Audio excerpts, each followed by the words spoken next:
Hello বন্ধুরা, এমন একটি দেশে যেখানে বেশিরভাগ বলিউড সেলিব্রিটিরা ক্ষমতার অর্থের সামনে মাথা নত করে, সেখানে খুব কম মানুষই আছেন যারা সত্যের জন্য লড়াই করার সাহস রাখেন। आप में इतनी कड़वाहट क्यों है? आप में इतनी बिटरनेस क्यों है? Because I'm a rebel, I'm a fighter.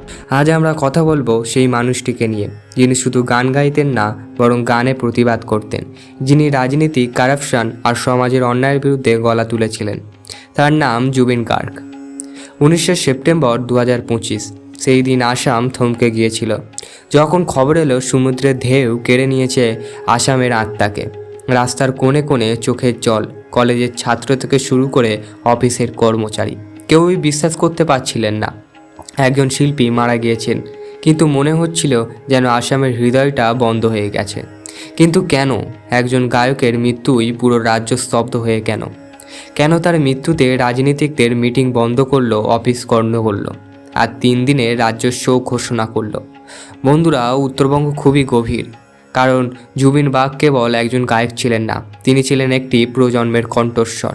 চলুন ফিরে যাই 1990-এর দশকে। আসামে তখন ভয় আর সংহিতার রাজত্ব। ULFA, United Liberation Front of Assam, একটি বিচ্ছিন্নতাবাদী আন্দোলন, যারা চেয়েছিলেন স্বাধীন আসাম। কিন্তু এর ফলে আসাম হাজার হাজার তরুণ অস্ত্র হাতে তুলে নেয়। অন্যদিকে সরকার শুরু করে কঠোর অভিযান, অপারেশন বাজরাং। শুরু হয় দমন, হিংসা আর ভয়ের এক অধ্যায়। আসামের আকাশে গান থমকে গিয়েছিল, চারদিকে শুধু গুলির শব্দ।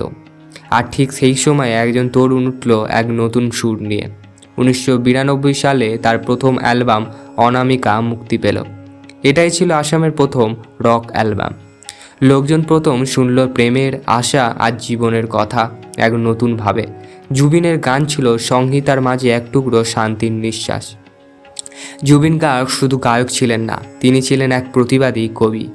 যখন অন্যরা ভয় পেত, তখন তিনি গানে বলতেন, সমাজ বদলাতে হলে আগে আমাদেরই বদলাতে হবে।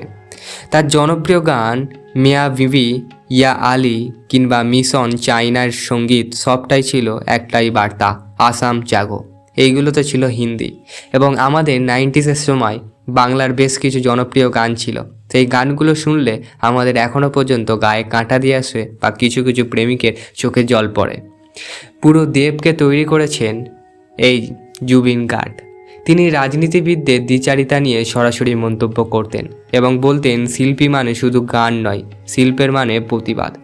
যখন আসামের ভাষা, সংস্কৃতি আর পরিচয় নিয়ে লড়াই চলছিল, তখন তিনি নিজের গান দিয়ে মানুষকে এক করেছিলেন। কিন্তু বন্ধুরা, এই বিদ্রোহ কখনো শান্তি মেলে না। জুবিন বহুবার বলেছিলেন, আমি শিল্পী, রাজনীতি নই, কিন্তু আমি অন্যায় দেখলে চুপ থাকতে পারি না। আসামের শিক্ষা ব্যবস্থা, দুর্নীতি, যুব বেকারত্ব, প্রতিটা ইস্যুতে তিনি গান তুলেছিলেন।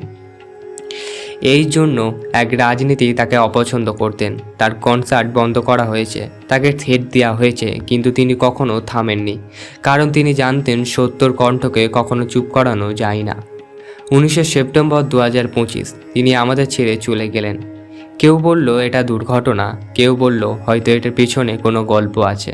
কিন্তু বন্ধুরা, আজও কেউ তা জানে না। যা জানা যায় তা হলো, তার মৃত্যুর পর আসামের মানুষ তার গান গেয়ে কেঁদেছিল। তার শেষকৃত্য লক্ষাধিক মানুষ উপস্থিত ছিলেন।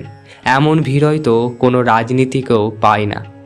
একজন গায়ক চলে গেলেন, কিন্তু তার গান আজও আসামের বাতাসে বাতাসে বাজে। গোটা আসাম কেন, গোটা পৃথিবীর অন্দরে বাজে সেই গান। জুবিন গার্গের গল্প কেবল আসামের নয়, একটা প্রতিটি মানুষের গল্প, যে সমাজের সত্য বলতে ভয় পায় কিন্তু তবু বলে। কিন্তু প্রমাণ করেছিলেন, শিল্প মানে শুধু বিনোদন নয়, এটা সমাজ পরিবর্তনের হাতিয়ার। আজ আমরা ইয়া আলী বা মেহেরবানি শুনি, তখন শুধু সুর নয়, আমরা শুনি এক বিপ্লবীর কণ্ঠস্বর। তিনি চলে গেলেন, কিন্তু তার বিদ্রোহ কখনো বেঁচে আছে। যদি আপনি মনে করেন এমন গল্প আরও মানুষকে জানা উচিত, তাহলে ভিডিওটি লাইক করুন, আমাদের সঙ্গে থাকুন। এখন সাবস্ক্রাইব করুন অমিয় মণ্ডল ওম চ্যানেলটিকে, কারণ আমরা বলি সেই গল্প যেগুলো অন্যরা বলতে ভয় পায়। Zubeen Garg, the rebel who sang for the revolution. আশা করব জুবিনের গল্প তোমাদের ইন্সপায়ার করবে। যদি জুবিনকে বা জুবিনের কোনো গান শুনে থাকো, তাহলে আমাদের চ্যানেলটিকে সাবস্ক্রাইব করুন এবং জুবিনের প্রতি ভালোবাসা দেখান। ভালো থাকবেন, সুস্থ থাকবেন, এবং জুবিনের জন্য, জুবিন গার্গের জন্য অনেক শ্রদ্ধা, প্রত্যেকেই শ্রদ্ধা জানাবেন, এবং ভালো থাকবেন যেখানেই থাকবেন। জুবিন গার্গ।